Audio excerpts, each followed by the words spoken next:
Power of social മീഡിയയുടെ ഒരു പവറാണ് ഈ ഒരു വീഡിയോ കേട്ടോ. ഇന്ന് പുതുവത്സരത്തിൽ ഞാൻ കണ്ട ഒരു അതിമനോഹരമായ ഒരു വീഡിയോ ആണ് കേട്ടോ ഇത്.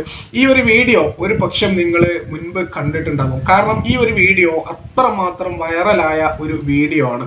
ഇപ്പോൾ ഈ ഒരു കുടുംബത്തിനും സഹായം ദൈവത്തിന്റെ കാരുണ്യത്തിൽ സോഷ്യൽ മീഡിയയുടെ പവർ കൊണ്ട് ഒരു സഹായം കിട്ടിയിരിക്കുകയാണ് കേട്ടോ.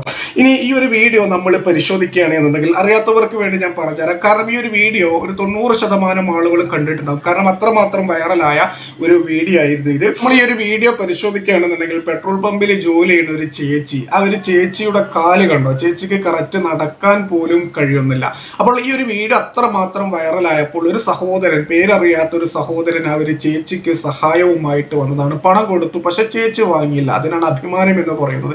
പക്ഷെ ചേച്ചിക്ക് കരച്ചിലടക്കാൻ കഴിഞ്ഞില്ല. അവസാനം ആ ഒരു സഹോദരന്റെ നിർബന്ധത്തിന് വഴങ്ങി ആ ഒരു ചേച്ചി ആ ഒരു പണം വാങ്ങി. കണ്ടോ, ആ ഒരു ചേച്ചിയുടെ സന്തോഷം, ആ ഒരു കുടുംബത്തിന്റെയും സന്തോഷം കണ്ടോ. ഇതാണ് കേട്ടോ ഈ ഒരു വീഡിയോ. ഈ ഒരു വീഡിയോയിൽ, അതായത് ഈ ഒരു നന്മ പ്രവൃത്തിയിൽ നമുക്കെല്ലാവർക്കും പങ്കുണ്ട്. ഈ വീഡിയോ നിങ്ങൾ ഷെയർ ചെയ്തിട്ടുണ്ടെങ്കിൽ തീർച്ചയായിട്ടും നിങ്ങൾക്കും അതിനൊരു പങ്കുണ്ട്. ഇതാണ് സോഷ്യൽ മീഡിയയുടെ പവർ എന്ന് പറയുന്നത്. സോഷ്യൽ മീഡിയ നല്ലതിനും ഉപയോഗിക്കാം, ചീത്തതിനും ഉപയോഗിക്കാം. പക്ഷെ നല്ലതിന് മാത്രം ഞാൻ അടക്കം വരുന്ന നമ്മളെല്ലാവരും ഉപയോഗിക്കുക. എന്തായാലും ആ ഒരു പേരറിയാത്ത ആ ഒരു സഹോദരനുണ്ടല്ലോ, തലാ വ്ളോഗ്സിന്റെ ഹൃദയത്തിൽ നിന്നുള്ള ഒരു big salute and hats off. എന്തായാലും ഇതേപോലത്തെ നന്മകൾ ഇനിയും 2024 ഇനിയും കാണാൻ കഴിയട്ടെ എന്നുള്ളത് ആത്മാർത്ഥമായിട്ട് ആഗ്രഹിക്കുന്നു, പ്രാർത്ഥിക്കുന്നു. എല്ലാവർക്കും ഒരിക്കൽ കൂടി ഹാപ്പി ന്യൂ ഇയർ.